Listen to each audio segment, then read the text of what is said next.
dia. Bon dia.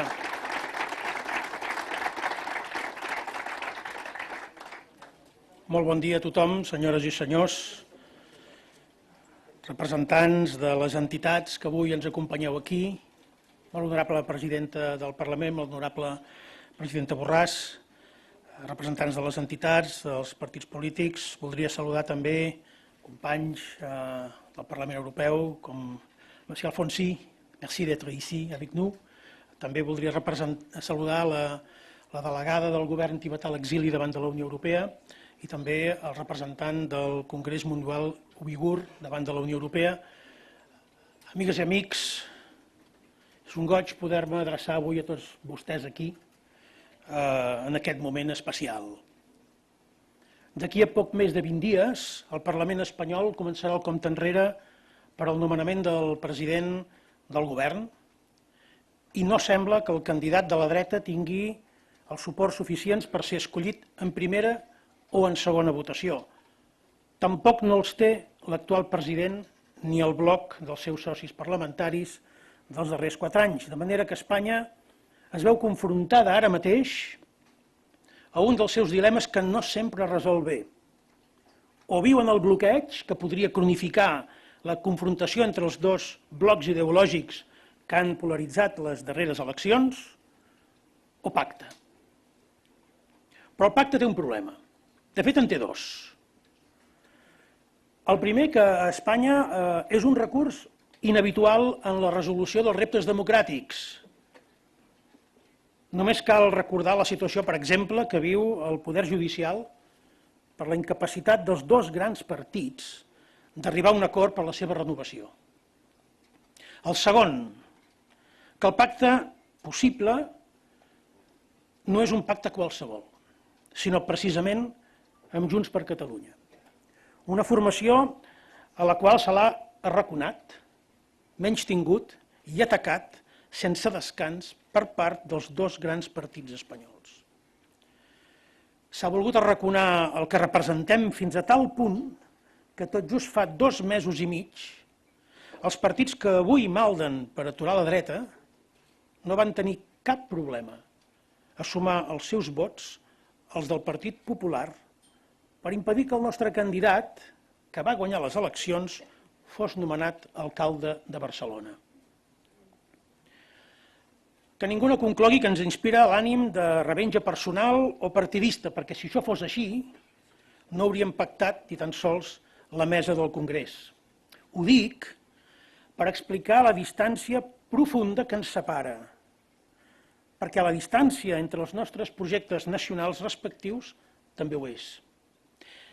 I perquè es prengui consciència de l'enorme dificultat d'intentar encarrilar, partint d'aquesta distància i en només unes setmanes, una negociació que s'ha negligit o s'ha considerat innecessària durant 6 anys. Perquè no estem parlant, o almenys nosaltres no en parlem, d'un pedaç per tirar endavant la legislatura i barrar el pas a la dreta. Estem parlant que si hi ha acord, aquest ha de ser un acord històric, un compromís històric, un compromís com el que cap règim ni govern espanyol no ha estat capaç de fer realitat, malgrat alguns intents, des de la caiguda de Barcelona l'11 de setembre de 1714 i el decret de nova planta que va abolir les institucions i les constitucions catalanes i que va iniciar la persecució de la llengua catalana. Per tant, no sorprendrà ningú que digui que avui no existeixen les condicions per arribar a aquest gran acord. Si hi ha interès a arribar-hi, si hi ha voluntat real d'encarar un acord d'aquesta naturalesa, aquestes condicions s'haurien de crear, encara que d'entrada siguin forçades per la necessitat i no pas per la convicció. I la primera de les condicions a identificar és identificar adequadament els elements del conflicte. De què estem parlant? Fer veure que aquests elements no existeixen o ignorar-los no permetria en cap cas resoldre el conflicte i per això jo en vull recordar algun d'aquests elements. El primer, que la sentència del Tribunal Constitucional del 2010 contra l'Estatut aprovat pel Parlament de Catalunya, les Corts Espanyoles i el referèndum és incompatible amb el Pacte Constitucional del 1978 i que sense aquella sentència no es pot entendre res del que ha passat a Catalunya. El segon fet és que és la criminalització del fet històric de l'1 d'octubre, un referèndum que és la resposta legítima del poble de Catalunya a totes les negatives de resoldre el conflicte presentades pels representants democràtics i legítims davant dels poders de l'Estat. L'Estatut, la transferència de competències per organitzar un referèndum consultiu, la consulta popular del 9 de novembre del 2014, el pacte fiscal reclamat pel Parlament de Catalunya o el mateix referèndum acordat que vaig plantejar al primer ministre Mariano Rajoy. Tercer d'aquests elements que conformen el conflicte, l'incompliment dels pactes, significativament les inversions, l'ofec sistemàtic de l'economia catalana, del qual n'és exemple dolorós l'estratègia del canvi de seus empresarials incentivat per un reial decret de mesures urgents aprovat pel govern espanyol i que encara està vigent. I, naturalment, l'aplicació salvatge del 155 per dissoldre el Parlament, destituir el govern i intervenir l'autogovern amb greus afectacions a l'activitat econòmica que acaben pagant tots els ciutadans de Catalunya. I, naturalment, el fet més rellevant que explica el conflicte. Catalunya és una nació. És una vella nació europea. És una nació europea que ha vist atacada la seva condició nacional pels règims polítics espanyols des de 1714, fet pel qual veu en la seva independència política l'única manera de continuar existint com a nació. Existeix un camí alternatiu a la independència que pugui garantir el respecte i la supervivència de Catalunya com a nació? Totes les evidències acumulades al llarg de dècades demostren que no. En tot cas, però, correspondria als responsables polítics espanyols desmentir aquesta conclusió, però no pas per la via de les promeses i de les paraules, que mai no han faltat, sinó per la via dels fets. I ara per ara, res no fa pensar que la necessitat de suport parlamentari sigui suficient com per empènyer-los a un canvi històric en què les velles nacions siguin reconegudes i disposin de tots els drets inherents a la seva condició.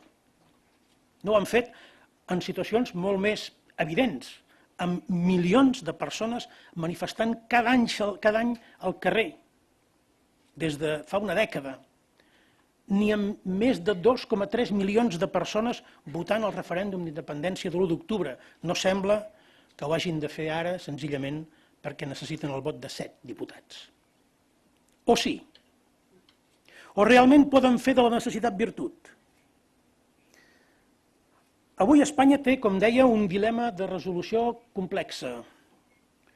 O repeteix eleccions, amb el risc que els equilibris polítics acabin sent tan fràgils com els d'ara, o pacta amb un partit que manté la legitimitat de l'1 d'octubre i que no ha renunciat ni renunciarà a la unilateralitat com a recurs legítim per fer valer els drets del poble català. Cap dels dos grans partits espanyols no té força suficient com per imposar-se damunt de l'altre. Cap d'ells tampoc no compta ara mateix amb una aliança que els proporcioni una majoria sòlida i coherent, i no estan encara en condicions de pactar entre ells. O eleccions o pacte amb nosaltres. O una tercera opció, que no és inèdita en la política espanyola, en què alguns diputats del bloc progressista cedeixin els seus vots per la investidura del candidat de la dreta. De manera que, senyores i senyors, estem preparats per si hi ha eleccions, sí, però també estem preparats per una negociació que pugui culminar amb un acord històric. La pregunta que ens hem de formular no és, doncs, si nosaltres estem preparats per una negociació, sinó si ho estan els dos grans partits espanyols. si els dos grans partits espanyols estan preparats per negociar amb nosaltres amb tot el que representem o senzillament volen sortir del pas i obtenir, com sigui, el suport parlamentari per poder consolidar un lideratge i sobretot desmuntar el del rival. Ara mateix ignoro la resposta a aquesta pregunta, segurament la sabrem en les properes setmanes. Però en qualsevol cas, estaran preparats per començar a negociar un acord històric si es creen les condicions prèvies que habilitin un eventual procés de negociació seriós, honest i ambiciós. Si no ho fan, si aquestes condicions no es creen, no tindria cap sentit embarcar-nos en una negociació posterior, perquè tractant-se de la política espanyola, totes les precaucions són poques. A més de reconèixer els elements que conformen el conflicte que he assenyalat ara fa una estona, hi ha altres condicions necessàries per poder emprendre el camí de la negociació. En diré algunes. Una és el reconeixement i el respecte a la legitimitat democràtica de l'independentisme. Per què dic això? Perquè no es pot negociar amb qui, en la directiva on es fixen els objectius d'intel·ligència per als cossos policials, directiva d'intel·ligència aprovada pel govern, ens considera la segona amenaça més important després del terrorisme jihadista i que demana a Europol que ens tracti de terroristes. I és emparat en aquesta decisió tan antidemocràtica en què s'ordena que es facin, cito literalment, totes les actuacions necessàries per neutralitzar les activitats. I és emparant-se en aquesta directiva que l'estat espanyol espia, infiltra, fabrica muntatges per procedir a detencions sense fonament amb l'objectiu de paralitzar i criminalitzar la mobilització ciutadana en favor de la independència de Catalunya. Segona d'aquestes condicions que tinc a bé d'esmentar, l'abandonament complet i efectiu de la via judicial contra l'independentisme i els independentistes. L'1 d'octubre no va ser un delicte, com tampoc no ho va ser la declaració d'independència, ni les protestes massives contra la repressió i la sentència del Tribunal Suprem. L'abandonament de la repressió a l'independentisme democràtic és una exigència ètica i ha de ser un abandonament permanent, perquè les nostres energies, els nostres recursos, els hem de poder dedicar a la nostra causa, a treballar per la nostra gent, igual com poden fer la resta de projectes polítics tan legítims com el nostre. Això és a l'abast del Parlament espanyol a través d'una llei d'amnistia que inclogui l'ampli espectre de la repressió iniciada des d'abans de la consulta del 9 de novembre del 2014, però també és responsabilitat del govern en funcions, a través de la Fiscalia i a través de l'advocacia de l'Estat. I s'ha de fer per reparar una injustícia, no pas per oblidar, ni per posar un punt a final a res, ni per descomptat per igualar les víctimes d'aquestes injustícies als seus victimaris. Tercer, la creació d'un mecanisme de mediació i de verificació que porti garanties del seguiment i compliment dels acords que els dos grans partits polítics espanyols avui no estan en condicions de donar-nos. La total falta de confiança entre les parts fa que aquest mecanisme sigui imprescindible i que hagi d'operar des de l'inici de les negociacions. En qualsevol cas, la nostra experiència ens impedeix tenir cap confiança en la paraula que ens donin i seria una irresponsabilitat emprendre una negociació de futur que no compti amb aquest mecanisme. Certament el compliment dels compromisos per avançat és una manera de verificar, i aquí podria referir-me a la importància que té per la llengua catalana el reconeixement que se li ha de donar el dia 19 com a llengua oficial de la Unió Europea perquè es pugui desplegar, entre altres coses, una nova política lingüística que n'asseguri la seva supervivència. I sabem que si Espanya vol, Espanya pot. I que sabem que així com temps enrere es va reconèixer que es devien molts favors, que Espanya devia molts favors per evitar que països s'alineessin o fossin empàtics al procés d'independència de Catalunya, potser que també degui algun favor per fer que el català sigui llengua oficial de la Unió Europea. Però, lògicament, malgrat que el compliment dels compromisos per avançat sigui una manera de verificar, no sempre és possible. No es pot aplicar a processos que requereixen una llarga tramitació o execució i, per tant, per transitar-ho, cal aquest mecanisme de garantia. I, finalment, en el marc de quins són els límits en què una eventual negociació s'ha de produir? Doncs fixar com a únics límits els definits pels acords i tractats internacionals que fan referència a drets humans, siguin individuals o siguin col·lectius, i a llibertats fonamentals. Cap d'aquestes condicions prèvies, cap ni una, és contrària a la Constitució ni per descomptat a cap tractat europeu. Cap ni una. Ni tan sols requereixen un llarg procés legislatiu.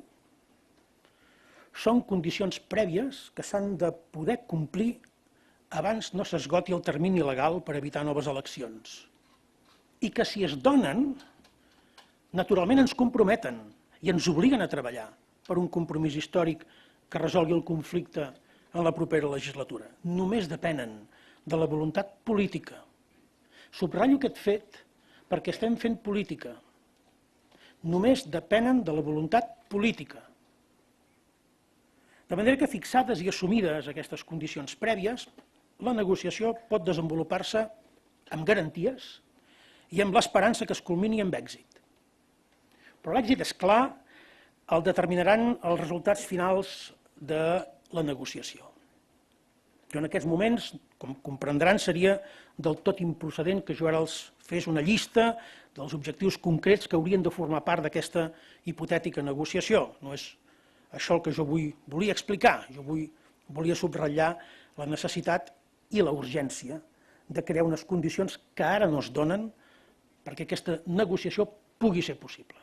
Però, en tot cas, qualsevol persona que hagi observat l'evolució de Catalunya en els darrers 15 anys, posem per cas, i s'hagi preguntat, honestament, per què hi ha milions de persones, que no ens sentim representades per l'estat espanyol i que volem formar el nostre propi estat, podria fer mentalment, totes aquestes persones que s'han preguntat això, podria fer mentalment una llista i segur que molts de nosaltres hi coincidiríem.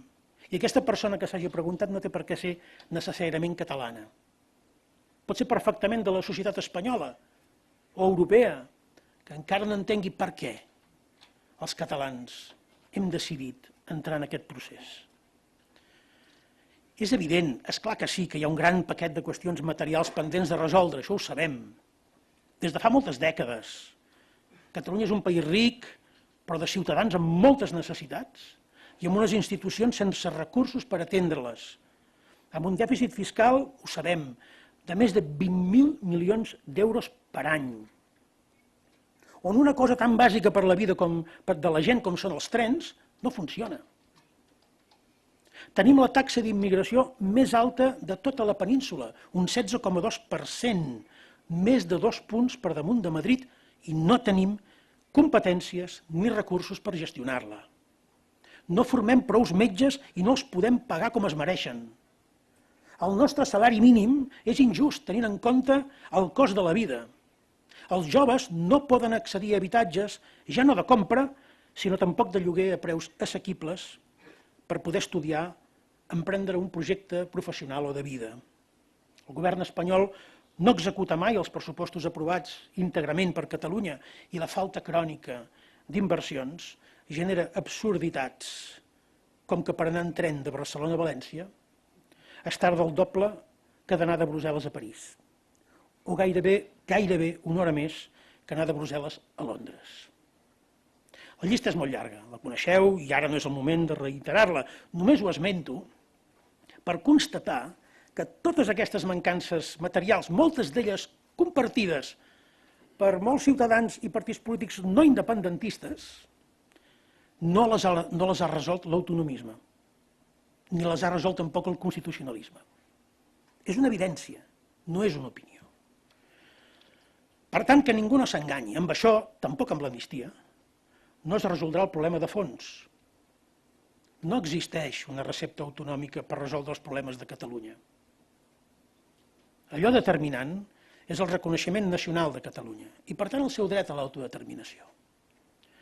El poble català té el dret a fer realitat de manera democràtica la decisió que ja va prendre en el referèndum de l'1 d'octubre del 2017 d'esdevenir un estat independent en forma de república.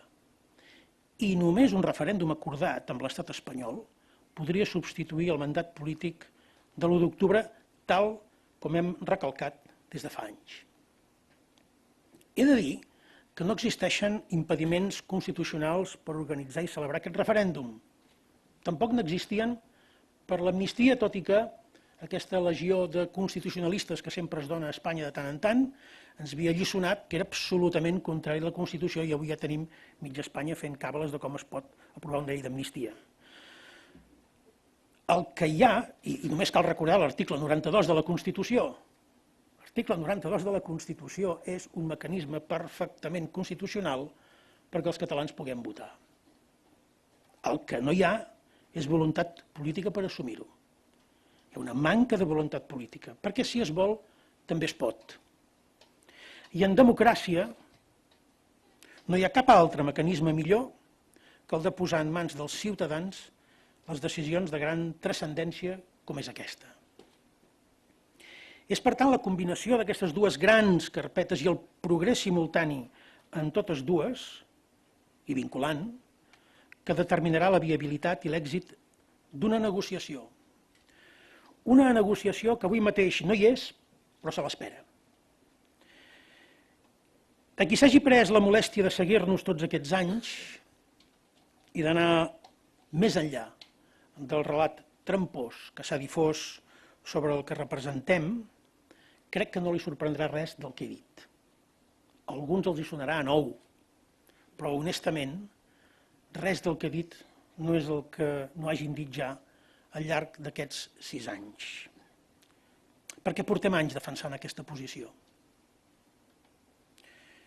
I per això hem hagut de prendre decisions molt difícils i que a vegades s'han entès poc. Per exemple, quedar-nos a l'exili. No buscar solucions personals legítimes, però vam decidir quedar-nos a l'exili per fer-ne un posicionament polític o no participar en les condicions que se'ns demanava a la taula de diàleg amb el govern espanyol. O prendre una decisió difícil, dolorosa, que mai és clara, que sempre té dubtes, que és sortir del govern de la Generalitat. O no votar els pressupostos i les reformes del Codi Penal perquè enteníem que no servien per resoldre el conflicte. Tot això que potser en el seu moment no s'entenia, potser avui hi ha condicions perquè es pugui entendre una mica més sense necessitat que s'hagi de compartir.